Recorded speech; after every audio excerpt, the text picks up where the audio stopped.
रात के 2 बजे थे जब अचानक घर के पुराने दरवाजे पर खटखटाने की आवाज आई। माँ, पिता और उनके 2 बच्चे रोहित और सिया सब सो रहे थे। पहले तो किसी ने ध्यान नहीं दिया, पर जब खटखटाने की आवाज तेज होती गई, पिता ने उठकर दरवाजा खोला। बाहर कोई नहीं था, बस ठंडी हवा चल रही थी। माँ ने धीरे से पूछा, कौन था? पिता ने हैरान होकर कहा, कोई नहीं, शायद हवा थी।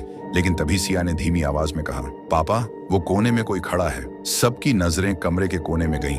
वहां एक धुंधली सफेद छाया खड़ी थी। उसके चेहरे पर कोई भाव नहीं था, लेकिन उसकी आंखें बिल्कुल ठंडी और खोखली। माँ के हाथ से चाय का कप गिर गया।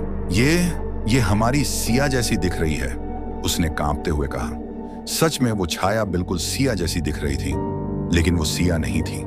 छाया धीरे धीरे उनके पास आने लगी और तभी रोहित की घबराई हुई आवाज आई, माँ, सिया तो यही है, फिर वो कौन है? कमरे में ठंड और घनी हो गई और छाया बिल्कुल उनके पास आ चुकी थी।